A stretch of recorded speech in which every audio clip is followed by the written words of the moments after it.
Terpujilah namamu Tuhan selama-lamanya.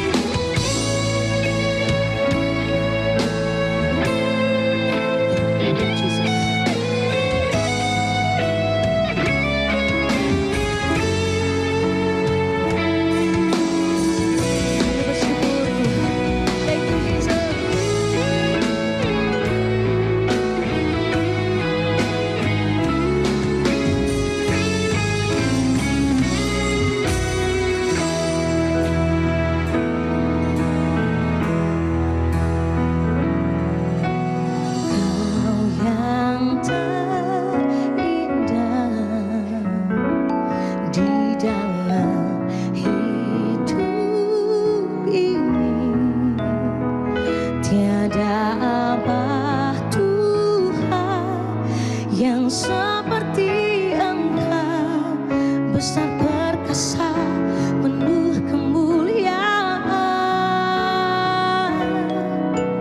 Kau yang termanis di dalam hidup ini. Ku cinta Kau lebih dari segalanya, besar kasih setiamu kepadaku.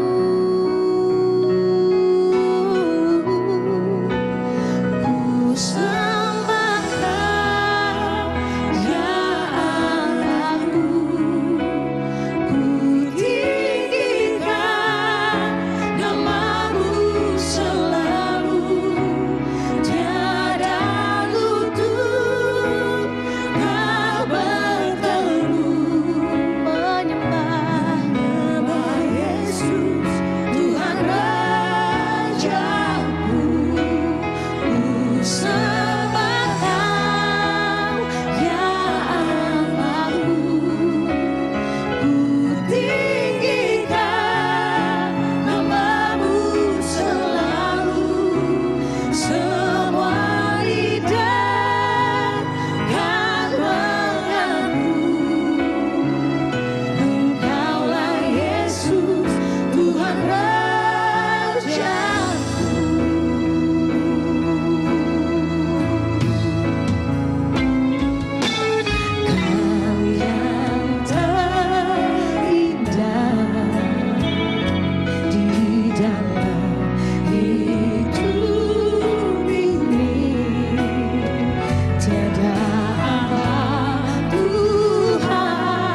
segenap hatiku.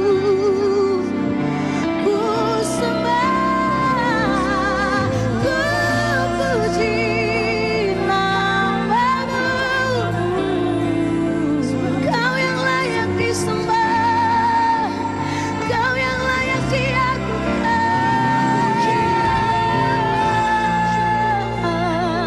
Untuk selama-lamanya Kau yang terindah,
bernafas memuji-muji Engkau bersorak-sorai Tuhan. Bagi Yesus Raja di atas segala raja. Haleluya.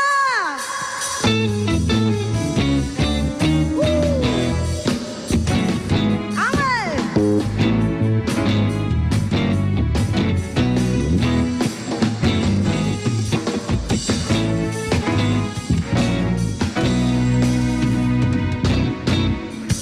Biarkanlah yang bernafas memuji nama-Mu Tuhan, sebab nama-Mu besar.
kemuliaan sampai selama-lamanya Tuhan. Shalom Bapak Ibu yang terkasih, berjumpa lagi kita di ibadah online di bulan Agustus, di minggu kedua di tahun 2026. Mari kita berdoa bersama-sama Bapak Ibu yang terkasih. Bapak yang baik, terima kasih buat kesempatan luar biasa kami bisa sama-sama mendengar apa yang menjadi isi hati-Mu pada hari ini Tuhan. Kiranya Engkau menyucikan dan menguduskan hamba-Mu, sucikan tubuh, jiwa, roh hamba Tuhan. Biarlah apa yang keluar dari mulut hamba adalah hikmat ilahi, bukan hikmat manusia. Urapi hamba-Mu Tuhan di dalam nama Tuhan Yesus. Berdoa untuk setiap yang mendengar di kanal YouTube ini Tuhan, punya hati yang luas, yang mau ditanam benih firman Tuhan, sehingga benih ini tumbuh dalam hati mereka dan mereka melakukan apa yang menjadi kehendak-Mu Tuhan dari apa yang mereka dengar pada hari ini Bapa. Terima kasih Tuhan, kami bersyukur dan siap mendengar apa yang menjadi isi hati-Mu. Di dalam nama Tuhan Yesus kami berdoa. Amin.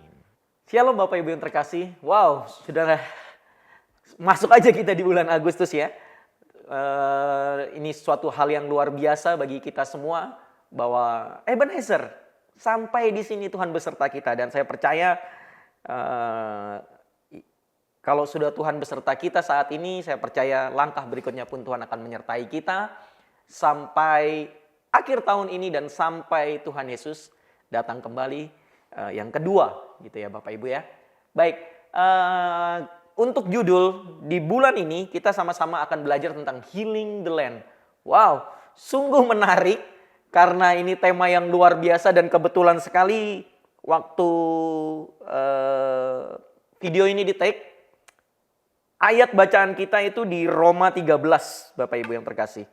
Di Roma 13 ayat pertama tuh bilang begini nih, tiap orang harus takluk kepada pemerintah yang di atasnya, sebab tidak ada pemerintah yang tidak berasal dari Allah, dan pemerintah-pemerintah yang ada ditetapkan oleh Allah. Waduh, ayat 2 keren banget. Sebab itu barang siapa melawan pemerintah, ia melawan ketetapan Allah, dan siapa yang melakukannya akan mendatangkan hukuman atas dirinya. Wow, ini sebuah ayat yang kontradiktif banget dengan apa yang lagi kita alami hari-hari ini, melihat situasi pemerintahan kita, melihat kondisi ekonomi kita, dan saya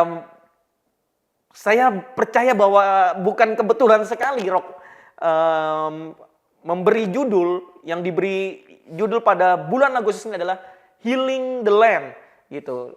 Wah, ini saya yakin ini sudah tuntunan Roh Kudus sekali gitu, untuk kita sama-sama belajar bagaimana kita menghadapi situasi hari ini, situasi yang benar-benar di luar kendali kita, situasi yang benar-benar menunjukkan bahwa saat ini kita memang benar-benar butuh Tuhan gitu.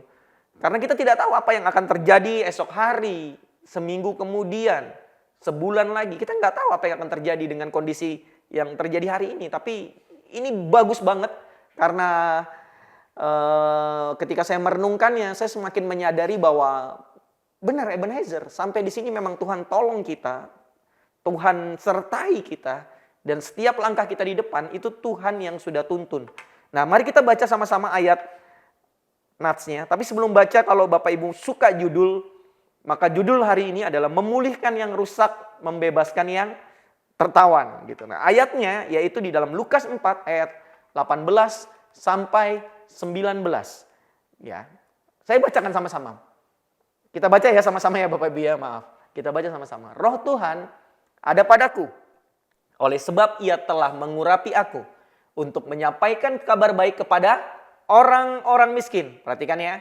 Dan Ia telah mengutus aku untuk memberitakan pembebasan kepada orang-orang tawanan dan penglihatan bagi orang-orang buta, untuk membebaskan orang-orang lagi ya yang tertindas, ya, untuk memberitakan tahun rahmat Tuhan telah datang. Wah, ini ayat seperti oase di tengah situasi hari ini ya Bapak Ibu.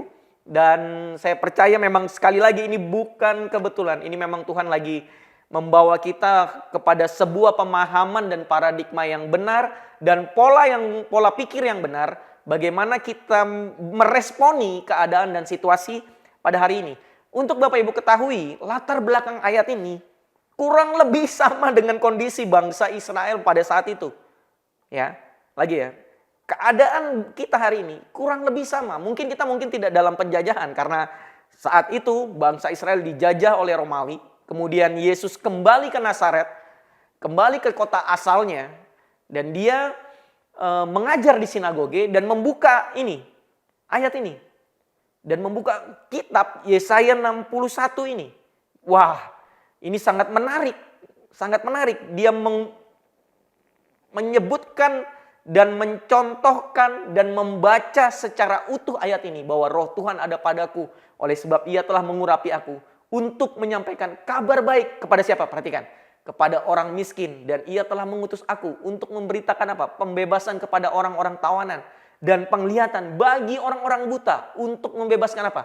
Orang-orang yang tertindas. Untuk memberitakan tahun rahmat Tuhan telah datang. Nah, karena kita bicara latar belakang. Seperti saya bilang tadi. Bangsa Israel lagi dijajah sama Romawi. Mereka lagi menantikan Mesias yang akan membantu mereka. Membantu mereka untuk apa? Ini ekspektasi mereka. Untuk mengalahkan kekaisaran Romawi.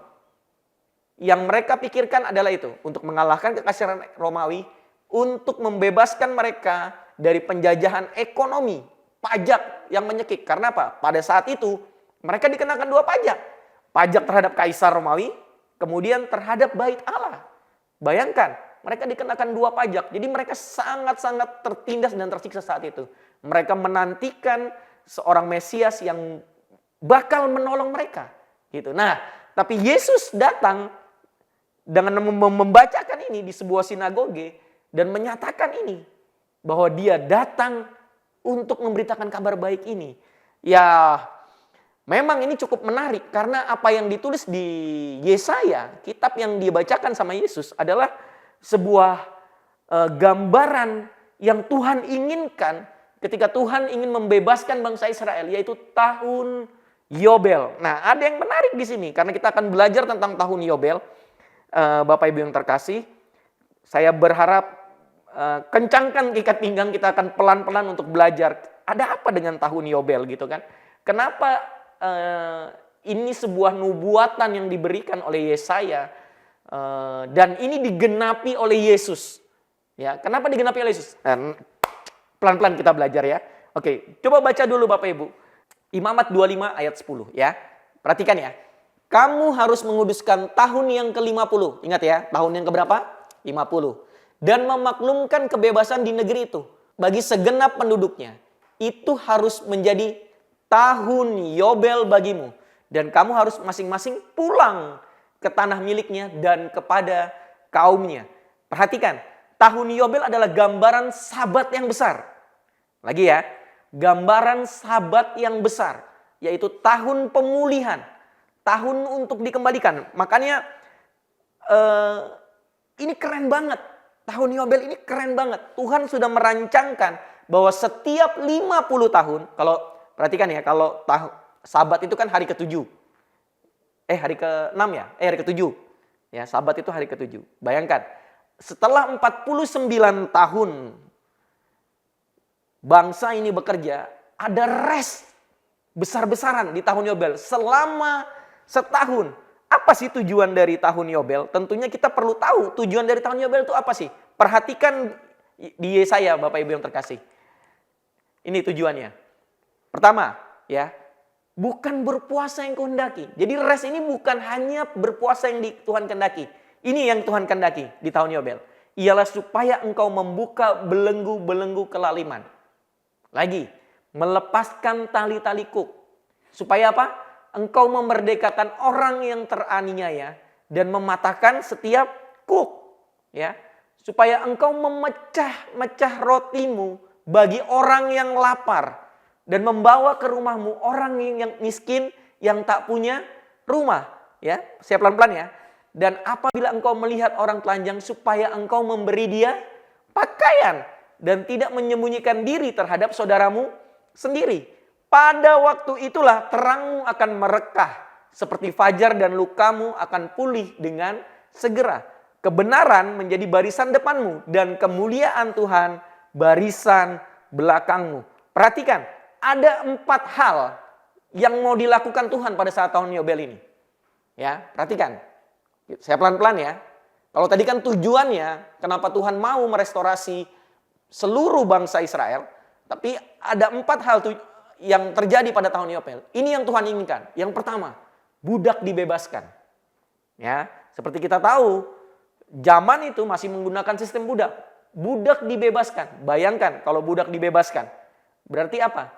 Seperti terjadi reset yang luar biasa. Ya, orang yang dulu dalam perbudakan kemudian dibebaskan. Tidak dalam perbudakan kembali. Orang yang dulu bekerja menjadi hamba, tidak menjadi hamba kembali di tahun berapa? Di tahun ke-50, ya. Yang kedua, hutang dihapus. Wah, tentu sebuah kabar baik. Karena kita tahu kalau tidak mudah untuk bayar hutang ya. Apalagi zaman sekarang juga tidak mudah. Kadang-kadang, apalagi Bapak Ibu maaf ya, yang terlibat pinjol.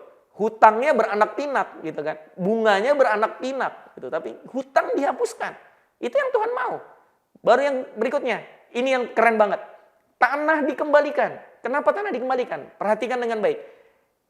Kita tahu waktu ketika bangsa Israel masuk ke tanah perjanjian, setiap suku mendapat milik pusaka, mendapat tanah, mendapat pembagian yang luar biasa. Seiring berjalannya waktu, terjadi transaksi jual beli, di mana pusaka yang harusnya milik mereka, yang harusnya menjadi warisan dari keturunan, dari setiap suku, itu ada beberapa yang dijual. Jadi tanah yang sudah dibeli, di mana itu hak waris dari salah satu suku, itu dikembalikan kepada suku yang menjualnya. Wow. Dan yang ketiga, ini yang keren banget. Alam diistirahatkan. Bayangkan, di tahun ke-50, bangsa Israel tidak boleh menanam sama sekali. Jadi benar-benar tanah itu diistirahatkan. Nah, ini yang terjadi. Ini yang terjadi di tahun Yobel. Ini yang Tuhan harapkan terjadi di tahun Yobel. Ya. Supaya apa? Supaya apa? Supaya ini. Lihat ya. Maka tidak ada orang miskin di antaramu. Sebab sungguh Tuhan akan memberkati engkau di negeri yang diberikan Tuhan Allahmu kepadamu untuk menjadi milik pusaka. Lihat ya. Haruslah kau ingat bahwa engkau pun dahulu budak di tanah Mesir. Dan engkau sudah ditebus oleh Tuhan, ya kan? Tuhan Allahmu. Itu sebabnya aku memberi perintah kepadamu hari ini. Ya, untuk membebaskan juga. Ya, ingat, kita dulu pernah jadi budak, kata Tuhan gitu. Bangsa Israel sudah pernah jadi budak, gitu kan? Ya, apalagi ayat 17 bilang, 25, Imamat 25 ayat 17. Janganlah kamu merugikan satu sama lain, tetapi engkau harus takut akan Allahmu, sebab akulah Tuhan. Nih, Imamat 25 lagi bilang, tanah jangan dijual mutlak karena akulah, ini perhatikan, kenapa tadi tanah hak waris? Ingat ya, akulah pemilik tanah itu, Tuhan yang punya tanah itu.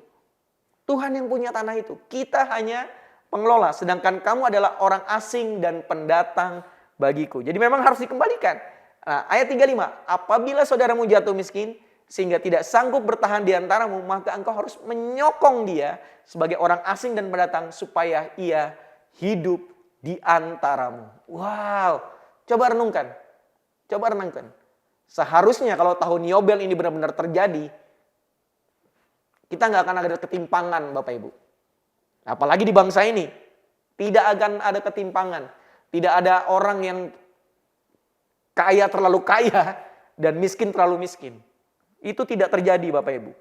Nah, kenapa sih tahun Yobel ini begitu harus dilakukan? Urgensinya apa? Kenapa? Karena ini Bapak Ibu. Karena semua manusia sudah jatuh di dalam dosa. Dosa inilah yang membuat tahun Yobel ini harus ada. Kenapa? Lihat, rusaknya hubungan manusia dengan Allah. Ini dosa. Kita yang harusnya bisa terkoneksi dengan Tuhan, menerima segala kelimpahan anugerah Tuhan. Saat itu, kita nggak bisa menikmatinya. Karena apa? Kita terputus hubungan karena dosa. Allah yang kudus nggak bisa bersatu dengan kita yang menjadi kutuk karena dosa. Yang kedua, hubungan dengan sesama yang rusak. Lihatin.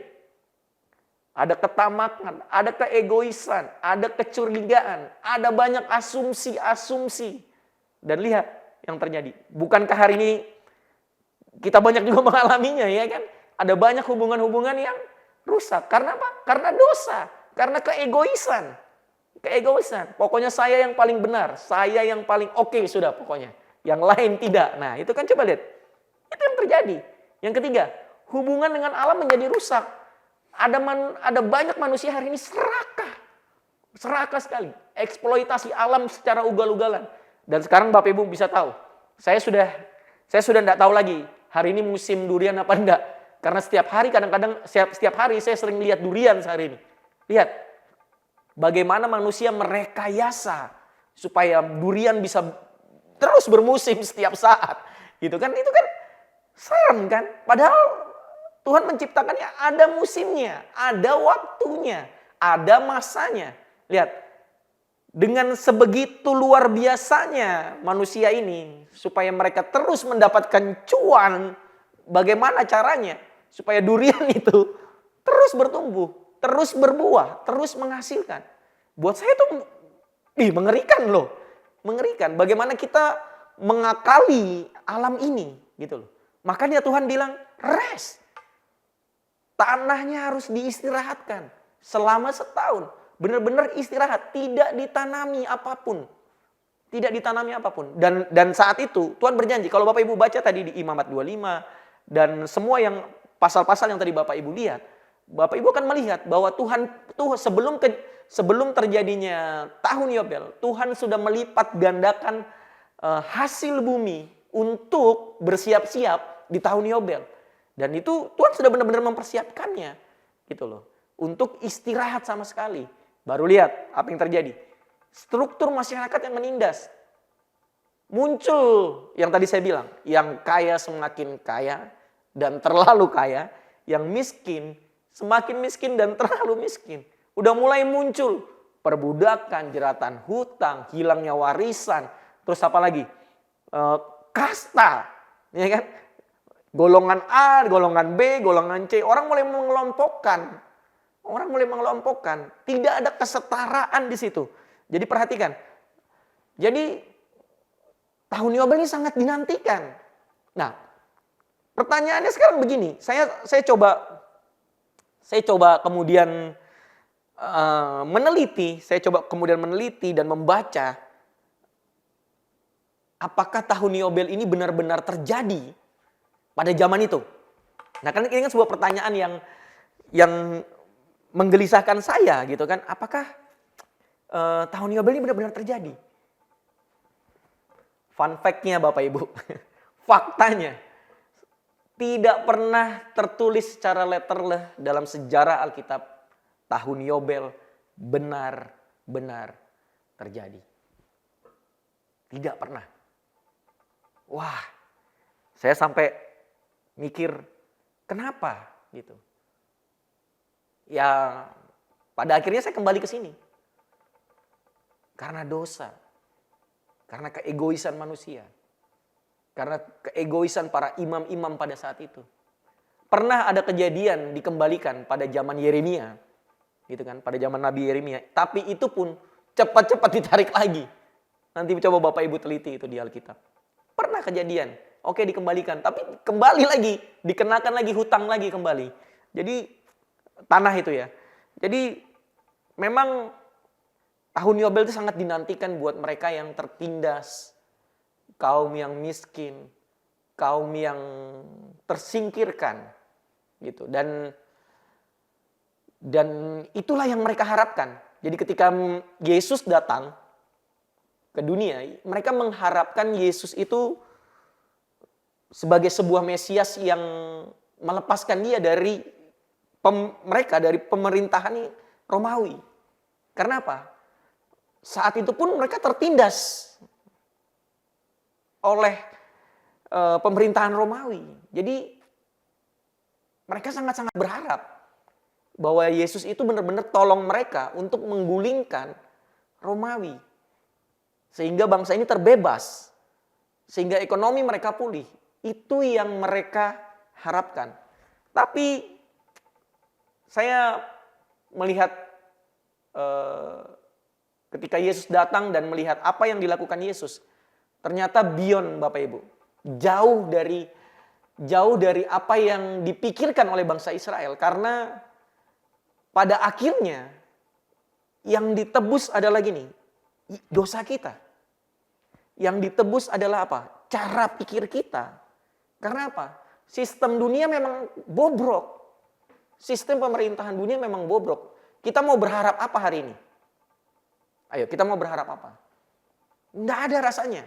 Gitu loh. Karena memang nggak sesuai dengan firman Tuhan. Tidak sesuai dengan kerajaan Allah. Gitu. Mau kita marah-marah seperti apapun di sosial media kita. Ya begitu sudah. Itu begitu. Sistem dunia sudah begitu. Makanya Tuhan datang. Yesus datang. Untuk menggenapi tahun Yobel ini. Untuk menggenapi apa yang menjadi tujuan Tuhan semula manusia ini diciptakan. Gitu. Jadi perhatikan ayat 21, Lukas 4 ayat 21 ya. Perhatikan. Bacanya begini. Setelah Yesus membacakan ayat tadi, nas di Yesaya tentang tahun Yobel, Yesus bilang begini. Lalu ia mulai mengajar mereka, katanya, pada hari ini genaplah nas ini sewaktu kamu mendengarnya. Nah, ayat ini sifatnya present continue. Di mana gini, setiap kita baca di masa apapun, dalam keadaan apapun, perhatikan dengan baik. Pada hari ini genaplah nas itu sewaktu kamu mendengarnya. Ketahuilah Bapak Ibu, tahun Yobel bukan nanti 50 tahun lagi.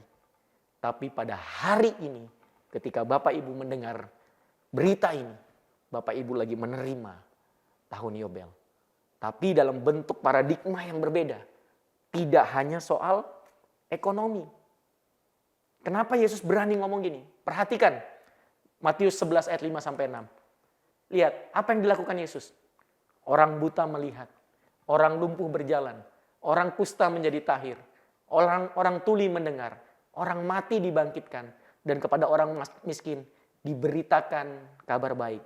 Dan berbahagialah orang yang tidak menjadi kecewa dan menolak aku. Perhatikan, Yesus membalikkan sistem dunia. Yesus membalikkan paradigma orang. Gitu. Apa yang mereka harapkan, ekonomi pulih, lepas dari penjajahan, dibalikkan pola pikirnya.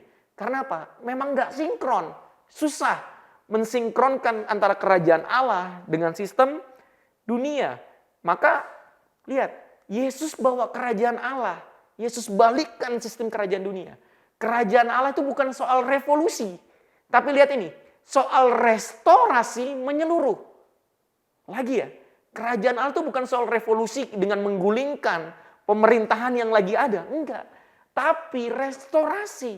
Restorasinya apa? Cara pikir kita, cara pandang kita, cara sikap kita, cara tindakan kita. Yesus lebih menyentuh hati kita. Karena apa? Perhatikan dengan baik. Perhatikan dengan baik. Ini bedanya tahun Yobel, kerajaan Allah dengan paham komunis. Ya. Kalau Bapak Ibu lihat kan ini kan mungkin terlintas di pikiran Bapak Ibu. Oh ini kan mirip aja dengan komunis. Ini yang membedakan. Gini, komunis berkata ubahlah sistem. Lihat ya, ubahlah sistem. Komunis bilang ubahlah sistem. Masukkan ideologi komunis untuk setara semuanya. Maka manusia akan berubah. Tapi Injil kerajaan bilang, ubahlah hati manusia melalui Kristus. Maka perhatikan, hubungan penggunaan harta, struktur sosial akan mulai dipulihkan. Lihat, Yesus kejar hati manusia. Nah, berarti Yobel itu berarti kerajaan Allah itu masuknya di hati manusia, bukan sampai di ideologi, bukan sampai di sistem. Enggak, tapi masuk ke dalam setiap hati manusia. Karena apa? Perhatikan, firman Tuhan yang lain bilang, dari hatilah terpancar kehidupan. Nah, persoalannya bukan pada sistemnya. Sistem bisa baik, tapi kalau hati manusia tidak baik, sama aja. Sama aja. Gitu. Jadi perhatikan, Yesus tidak berusaha untuk menggulingkan Romawi. Bahkan saya mau bilang saat ini, Yesus tidak berusaha untuk menggulingkan pemerintahan yang ada di negara kita hari ini. Tidak. Tidak. Bahkan tadi kita bisa baca di Roma tadi, ayat bacaan kita hari ini. Kita disuruh tunduk dan taat, memberi respek, memberi hormat terhadap pemerintah saat ini. Yang Yesus mau adalah apa ini? Hati kita yang berubah, cara pandang kita yang berubah. Gitu. Makanya Yobel dalam kerajaan Allah, lihat, perhatikan. Kalau Bapak mau tahu Yobel dalam kerajaan Allah, Bapak Ibu semua baca dari Matius 5, 6, 7. Lihat ya, Yesus yang menjadi pusatnya, bukan manusia lagi. Kalau sudah manusia tadi, nature manusia dosa. Kalau nature manusia dosa berarti gini, yang muncul adalah keegoisan, ketamakan, keserakahan. Maka yang terjadi seperti tadi, mengeksploitasi alam dengan ugal-ugalan dan lain sebagainya. Tapi ini Yesus yang menjadi pusatnya. Yesus yang jadi rajanya. Baru apa? Berbahagialah orang miskin. Jika ingin jadi terkemuka harus melayani. Lihat ya, Yesus ngajarinnya begitu. Kalau kita ingin jadi orang besar, jadi yang terkecil, yaitu melayani, servant leadership. Ya, jika ingin mendapat harus memberi. Berilah maka kamu akan diberi. Lihat ini, balas kejahatan dengan kebaikan. Ya, mengampuni orang yang bersalah, minta baju apa yang diberikan, kasih jubah. Berkat bukan apa? Soal kekayaan, mencukupkan diri, tidak khawatir. Perhatikan, tidak khawatir. Diajarkan untuk tidak khawatir. Karena apa? Tahu, cukup. Hidup dengan berkecukupan, gitu ya. Nah, baru apa? Gaya hidup jemaat mula-mula, membagi-bagikan harta. Lihat ya, murah hati, membawa damai dan seterusnya. Lihat. Ini Bapak Ibu, ini mulainya dari hati yang dipulihkan. Lagi ya, ini mulainya dari hati yang dipulihkan. Kalau kita punya hati yang benar, tidak susah kita melakukan ini. Maka Yobel itu terjadi saat ini. Lagi ya, maka Yobel itu terjadi saat ini. Dan ini ketika Yesus datang, Yesus bilang, kerajaan Allah sudah datang. Wow, coba renungkan baik-baik Bapak Ibu. Kedatangan Yesus itu bukan hanya menebus dosa kita. Tapi dia memberikan kita hati yang baru. Cara pikir yang baru. Ya. Nah, nilai dalam tahun Yobel. Nah, sekarang kita mau belajar nilainya dan apa yang harus kita lakukan. Yang pertama, nilai dalam kerajaan Allah. Nilai tahun Yobel dalam kerajaan Allah ya.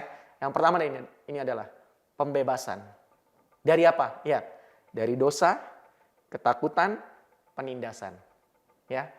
Lukas 4 ayat 19. Untuk memberitakan pembebasan kepada orang-orang tawanan dan penglihatan bagi orang-orang buta, untuk membebaskan orang-orang yang tertindas, untuk memberitakan tahun rahmat Tuhan telah datang. Perhatikan, yang dibebaskan cara pikir kita. Kita terbebas dari dosa, kita terbebas dari mamon. Ya, kalau kita terbebas dari mamon, kita nggak akan khawatir. Kalau kita nggak khawatir, Bapak Ibu, kita percaya waktu Tuhan itu yang terbaik. Untuk apa? Untuk bisnis kita, untuk ekonomi kita, untuk keuangan kita. Sehingga apa? Kita tidak berlaku sembarangan. Kita tidak korupsi. Supaya apa? Supaya cepat kaya. Enggak. Mengumpulkan sedikit demi sedikit. Gitu. Dia ikut ritme Tuhan dalam keadaan ekonomi saat ini. Ikut ritme Tuhan. Saya berteori ya Bapak Ibu ya. Mungkin ya. Ada baiknya memang ekonomi kita hari ini seperti stuck gitu ya. Ada baiknya. Mungkin ini waktunya kita rest. Ini mungkin waktunya tahun Yobel. Untuk kita mengistirahatkan diri kita. Beberapa waktu lalu saya ketemu seorang rekan saya. Beliau adalah seorang pengusaha luar biasa dari Jakarta. Dan dia memegang pipa hitam itu. Pipa yang karet hitam itu yang besar. Yang biasa untuk di PDAM. Dan saya melihat, saya tanya gitu kan. Karena kebetulan beliau datang, mertuanya meninggal di sini dan saya kenal baik dengan mertuanya dan dia cerita, saya tanya sih sebenarnya gimana kok keadaan ekonomi hari ini. Aduh, saya dengar dia cerita cukup kaget gitu karena buat saya dia termasuk salah satu panutan saya dalam berbisnis gitu karena saya melihat dia takut Tuhan dan cinta Tuhan. Dia bilang begini, kamu Den kalau sudah dalam keadaan seperti hari ini kamu masih bisa makan, masih ada kerjaan-kerjaan, udahlah itu bersyukur, itu anugerah banget katanya. Dia bilang begini nih, ini yang membuat saya kaget. Ini saya pulang Balikpapan Juga saya lagi menjual semua aset saya. Saya lagi grounded, saya mulai dari nol lagi.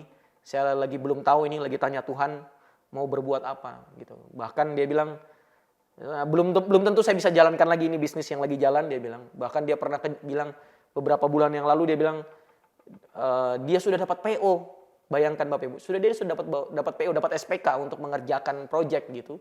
Tapi batal, bayangin. SPK sudah di tangan tapi kerjaannya batal. Itu kan serem banget kan gitu. Dia sudah prepare, padahal sudah survei, sudah siap kirim orang untuk ke project gitu, tapi ternyata batal gitu. Jadi menurut dia situasi hari ini tidak memungkinkan gitu loh. Jadi dia memang benar-benar lagi grounded dan mengenol. Dia bilang, dia pakai bahasa, saya lagi nolkan semuanya, Dian. Saya bilang saya bersyukur gitu karena pemeliharaan Tuhan tetap sempurna ya, baik terhadap dia maupun saya pribadi gitu. Tapi saya mau percaya bahwa ya mungkin ini benar menurut teori saya, kita dalam ekonomi hari ini, kalau Tuhan izinkan ini terjadi, saya percaya ini rest, ini waktu, ini Bapak Ibu, ini waktu kita lihat Tuhan. Ini waktu kita pandang Tuhan. Lihat Tuhan. Lihat Tuhan. Apa yang mau Tuhan buat? Ini waktu untuk kita mengenal Tuhan. Ini yang saya bilang. Biarlah pikiran kita terbebas dari kekhawatiran, dari ketakutan, besok makan apa, besok seperti apa, bisa enggak saya sekolahkan anak, bisa enggak saya bayar karyawan dan lain sebagainya. Saya pikir ini waktu kita untuk lihat Tuhan. Biarlah pikiran kita terbebas, ketakutan kita, kekhawatiran kita serahkan sama Tuhan. Ya. Yang kedua, yaitu adalah pengampunan. Lihat, menghapus hutang dosa dan mendorong kita mengampuni sesama. Lihat ya, ini doa Bapa kami nih, Matius 6 ayat 12. Dan ampunilah kami akan kesalahan kami, seperti kami juga mengampuni orang yang bersalah kepada kami. Yuk, hidup damai dengan orang. Hidup damai dengan semua orang. Ampuni semua orang. Ketahuilah, kalau dulu bangsa Israel ditolong Tuhan keluar dari Mesir, hari ini saya dan Bapak Ibu dihapuskan dosanya lewat kayu salib, lewat darah Yesus. Dan itu mahal. Saya tidak suka bilang bahwa keselamatan itu gratis. Enggak, keselamatan itu bayarnya mahal. Pakai darah Yesus. Mahal sekali, pakai darah Yesus. Bayangkan, itu untuk tebus dan menghapus dosa kita. Lantas kita yang dulu sudah berdosa, Tuhan ampuni. Kenapa kita tidak bisa mengampuni orang lain? Mengapa kita tidak bisa mengampuni sesama kita? Lihat mereka dengan kasih. Melihat mereka dengan belas kasihan. Yang berikutnya adalah apa? Pemulihan. Restoration. Memulihkan relasi kita dengan Tuhan. Tadi saya sudah bilang, ini waktunya kita rest di hadirat Tuhan. Waktunya kita melihat Tuhan. Waktunya kita intim kembali dengan Tuhan. Mungkin di tahun-tahun sebelumnya kita saking sibuknya dengan pekerjaan, sibuknya dengan tender, sibuknya dengan proyek yang begitu banyak dan begitu luar biasa. Lihat, ini waktu kita untuk membangun kembali hubungan kita dengan Tuhan. Lihat Yesus. Lihat Yesus. Mulai adakan rekonsiliasi dengan saudara, suami istri, penting banget ini. Papa dengan anak, orang tua dengan anak. Siapa lagi? Dengan sesama, dengan mertua, semuanya. Semuanya. Ya. Lihat, ayatnya bagus banget nih, Efesus 2 ayat 13 sampai 16. Tetapi sekarang di dalam Kristus Yesus, kamu yang dahulu jauh, yang dulu kita jauh dari Tuhan, ya kan? Sudah menjadi dekat oleh darah Kristus. Lihat ya. Alkitab tulisnya keren banget nih. Oleh darah Kristus. Makanya saya bilang tadi, mahal. Mahal. Untuk menebus hubungan kita dengan Tuhan. Dengan Bapa, dengan Elohim. Dengan Allah yang Maha Kudus. Itu pakai darah Yesus. Ya. Karena dialah damai sejahtera kita. Yang telah mempersatukan kedua pihak. Dan yang telah merubuhkan tembok memisah. Yaitu perseteruan. Apa yang menjadikan perseteruan? Ya dosa tadi, ya. Sebab dengan matinya sebagai manusia, ia telah membatalkan hukum Taurat dan segala perintah dan ketentuannya untuk menciptakan keduanya menjadi satu manusia baru di dalam dirinya. dengan itu mengadakan damai sejahtera dan untuk memperdamaikan keduanya di dalam satu tubuh dan Allah oleh salib dengan melenyapkan perseteruan pada salib itu. Lihat, Yesus membawa pemulihan. Ya, Yesus membawa pemulihan. Yesus memulihkan hubungan kita dengan Bapa. Kalau hari ini keadaan kita semakin terpuruk, justru itu baik. Semakin lemah, semakin nyata kuasa Tuhan dalam kehidupan kita. Amin Bapak Ibu. Oke, yang berikutnya adalah belas kasihan, mercy. Memperhatikan yang lemah, miskin, dan tersisih. Perhatikan Bapak Ibu, beberapa waktu lalu saya sharing bagaimana Tuhan pelihara hidup kami. Karena kami meneladani Yakub dalam kehidupannya. Saat kelaparan, Yakub menabur. Banyak hal yang dia tabur. Bayangkan, dalam kelaparan, Yakub menabur. Lihat ya, Matius 25 ayat 35 sampai 40. Sebab ketika aku lapar, kamu memberi aku makan. Ketika aku haus, kamu memberi aku minum. Ketika aku seorang asing, kamu memberi aku tumpangan. Ketika aku telanjang, kamu memberi aku pakaian. Ketika aku sakit, kamu melawat aku. Dan ketika aku di dalam penjara, kamu mengunjungi aku. Maka orang-orang benar itu akan menjawab dia, katanya, Tuhan, bila manakah kami melihat engkau lapar, dan kami memberi engkau makan, atau haus, dan kami memberi engkau minum? Bila manakah kami melihat engkau sebagai orang asing, dan kami memberi engkau tumpangan, atau telanjang, dan kami memberi engkau pakaian? Bila manakah kami melihat engkau sakit dalam penjara, dan kami mengunjungi engkau? Lihat, dan raja itu menjawab kepada mereka, perhatikan ya, aku berkata kepadamu, sesungguhnya segala sesuatu yang kamu lakukan untuk salah seorang dari saudaraku yang paling hina ini, kamu telah melakukannya untuk aku. Banyak-banyak menabur dalam situasi hari ini. Saya tahu kadang-kadang memang tidak ada duitnya, tapi ingat, yang ada sama kita. Sejujurnya Bapak Ibu, hari-hari ini dalam waktu seminggu ini, aduh Tuhan Yesus baik. Banyak sekali yang hubungi saya bilang, Kak pinjam uang Kak, Pastor, adakah uang Pastor? Pastor, ya. Seminggu ini, dalam waktu seminggu ini. Saya mulai berusaha memilah-milah, karena kami pun lagi survival mode, ya, dalam posisi survival, gitu. Lagi bertahan untuk hidup, bertahan dalam bisnis. Jadi kami mulai memilah-milah. Kami lihat mana yang urgent banget, itu yang kami bantu, itu yang kami berikan. Jadi kami juga tidak berusaha menjadi Tuhan, karena Tuhannya tetap Yesus. Karena saya percaya masing-masing orang akan bertemu dan mengalami Tuhan sendiri dalam situasi hari ini. Ya, mereka akan ketemu Tuhan sendiri. Itu yang saya doakan gitu kepada mereka yang lagi butuh pertolongan hari-hari ini. Jadi kami pun tetap melakukan kasih kepada orang-orang ini, gitu. Tapi kami mulai memilah-milah mana yang benar-benar urgent, mana yang benar-benar membutuhkan untuk kami bantu. Yang terakhir adalah ini, pemerintahan Allah, Kingdom of God. Hidup di bawah otoritas Raja yang adil dan penuh kasih. Bapak Ibu, taruh hidup kita di bawah otoritas ilahi. Tuhan yang akan pelihara hidup kita. Lihat ya, sebab kerajaan Allah bukanlah soal makanan dan minuman, tetapi soal kebenaran, damai sejahtera dan sukacita oleh Roh Kudus. Matius 6 ayat 33 juga keren banget. Tetapi carilah dahulu kerajaan Allah dan kebenarannya. Maka apa? Semuanya akan ditambahkan kepadamu. Kiranya ini bisa mencerahkan Bapak Ibu semua. Mencerahkan Bapak Ibu terkasih dalam situasi kondisi hari ini. Ini saatnya kita rest. Ini saatnya kita tahun Yobel. Dan ketahuilah Bapak Ibu, semuanya yang tadi saya sampaikan diikat dalam satu hukum. Yaitu kasih. Jawab Yesus kepadanya, kasihilah Tuhan Allahmu dengan segenap hatimu dan segenap jiwamu dan segenap akal budimu. Itulah hukum yang terutama dan yang pertama. Dan hukum yang kedua yang sama dengan itu ialah kasihilah sesamamu manusia seperti dirimu sendiri.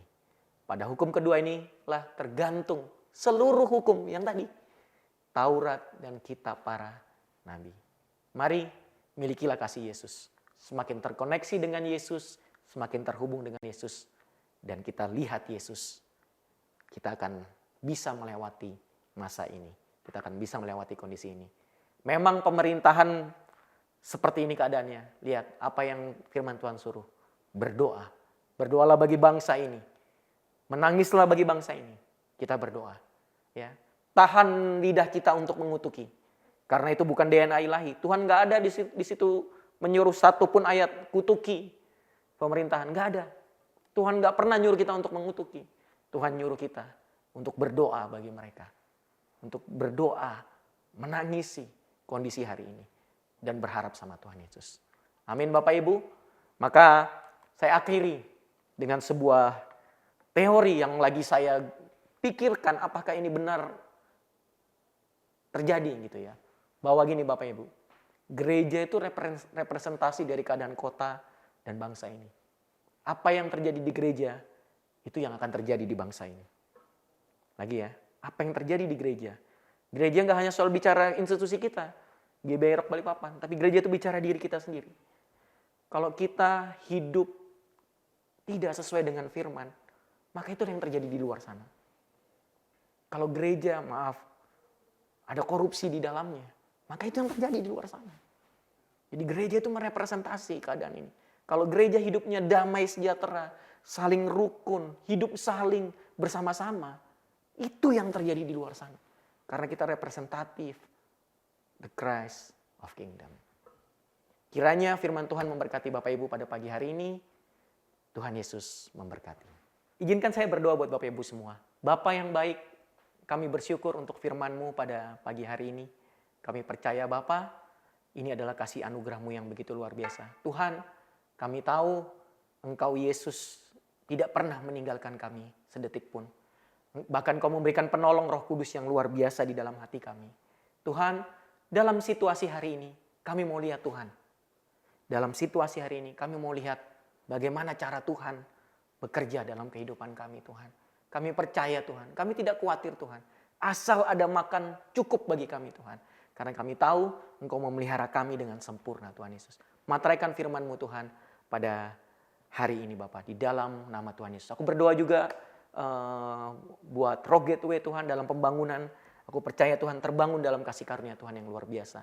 Kalau hari ini kita melakukan persembahan korban pembangunan, aku percaya Tuhan, Engkau yang menyediakan benih-benih itu bagi setiap jemaat-Mu untuk menabur di Rock Gateway, Tuhan Yesus. Hujan yang lebat Bapa di dalam nama Yesus. Berdoa juga buat bangsa dan negara ini, Tuhan. Kami mau berkata shalom buat negeri ini, Bapa. Kami tahu situasi hari ini seperti gelap, Tuhan Yesus. Tapi kami percaya dengan iman, Tuhan. Engkau memberikan hikmat buat Pak Presiden. Engkau memberkati Pak Presiden, menteri, wakil, jajarannya semua, Tuhan. Di dalam nama Tuhan Yesus, kami mengucapkan berkat shalom atas bangsa ini, Tuhan. Di dalam nama Tuhan Yesus. Bapa, kami juga akan memberikan persembahan, Tuhan. Kami memberikan persembahan dengan sukacita, Tuhan. Karena kami tahu, Tuhan, ini adalah berkat yang datang daripada-Mu, Tuhan. Engkau yang menyucikan dan menguduskan persembahan ini, Tuhan. Untuk memperlebar kerajaan-Mu di kota ini lewat gereja ini, Bapa. Urapi setiap tangan yang mengelolanya, Tuhan Yesus. Kami percaya, Tuhan, kami memberi bukan saja karena kami ingin diberkati. Tapi kami percaya kami sudah diberkati, Tuhan. Di dalam nama Tuhan Yesus. Baik Bapak Ibu yang terkasih, kita akan akhiri ibadah online ini. Mari Bapak Ibu angkat tangan Bapak Ibu semua, terima berkat Tuhan. Urapi, tumpang tangani istri dan anak-anak Bapak Ibu semua. Adalah kehendak Tuhan bahwa Bapak Ibu semua semakin naik dan tidak akan turun. Diberkati keluar masuk Bapak Ibu semua. Bapak Ibu menjadi kepala dan tidak menjadi ekor. Bahkan mulut Bapak Ibu berkuasa. Mari katakan sama saya bahwa apa saja yang saya buat dengan kedua tangan saya ini pasti berhasil, sehat, dan beruntung. Lagi, apa saja yang saya buat dengan kedua tangan saya ini pasti berhasil, sehat, dan beruntung. Taruh iman di situ, apa saja yang saya buat dengan kedua tangan saya ini pasti berhasil, sehat, dan beruntung. Tuhan memberkati dan melindungi Bapak Ibu semua. Tuhan menghadapkan wajahnya kepada Bapak Ibu semua, memberikan kasih karunia. Menyinari wajahnya kepada Bapak Ibu semua. Sehingga Bapak Ibu semua berlimpah-limpah pengharapan dari sekarang dan sampai selama-lamanya. Berkat atas nama Bapa, Putra, dan Roh Kudus turun ke atas Bapak Ibu semua. Di dalam nama Tuhan Yesus. Yang percaya sama-sama katakan, amin. Tuhan Yesus memberkati. Selamat hari Minggu.